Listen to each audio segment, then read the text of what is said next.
Reading from the book of Acts, chapter 24, no commentary. 5 days later, the high priest Annas came down with some elders and an advocate, a certain Tyrannus. They presented formal charges against Paul to the governor. When he was called, Tyrannus began to accuse him, saying, "Since we have attained much peace through you, and reforms have been accomplished in this nation through your provident care, we acknowledge this in every way, and everywhere, most excellent Felix, with all gratitude. But in order not to detain you further, I ask you give us a brief hearing with your customary graciousness.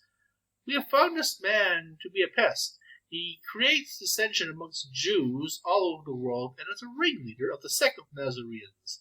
He even tried to desecrate our temple, but we arrested him. If you examine him, you will be able to learn from him for yourself about everything which we are accusing him." The Jews also joined in the attack and asserted that these things were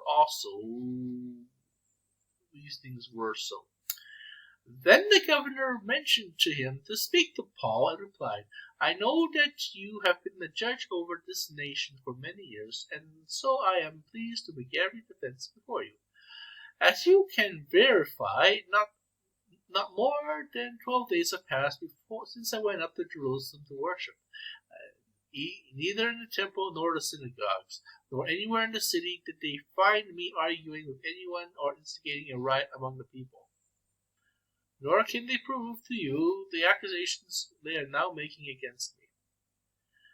But this I do admit to you, that according to the way which they call a sect, I worship the God of our ancestors, and I believe everything that is in accordance with the law and written in the prophets. I have the same hope in God as themselves have. I have the same hope in God as they themselves have that there will be a resurrection of the righteous and the unrighteous. Because of this, I've always tried to keep my conscience clear before God and man. After many years, I came to bring alms for my nation and offerings.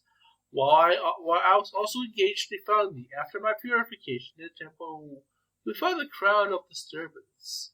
But some of Jews from the province of Asia, who should be here before you to make whatever accusations they might have against me, or let these men themselves state what crime they have discovered when I stood before the Sanhedrin.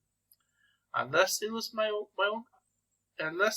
one outcry as I stood among them, that I am on trial before you today for the resurrection of the dead."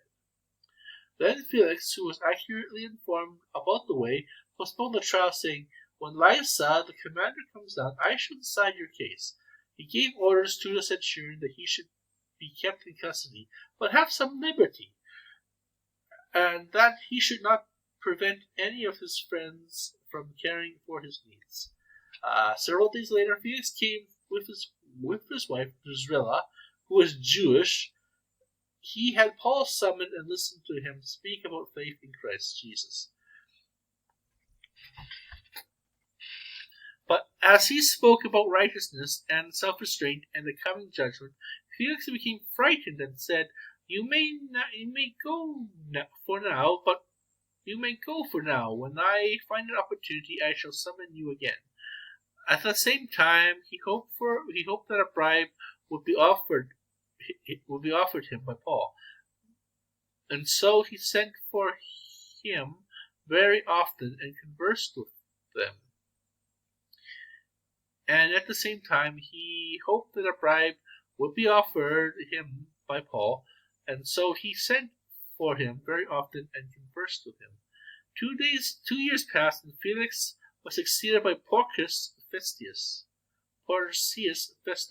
Wishing to ingratiate him with the Jews, Felix left Paul in prison.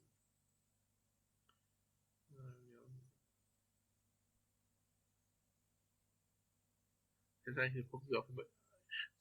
the same time, he offered that bribe a bribe be offered him by Paul, and so he sent for him very often and conversed with him. 2 years passed, and Felix was succeeded by Porcius Festus, wishing to ingratiate him. Also the Jews. Felix left Paul in prison.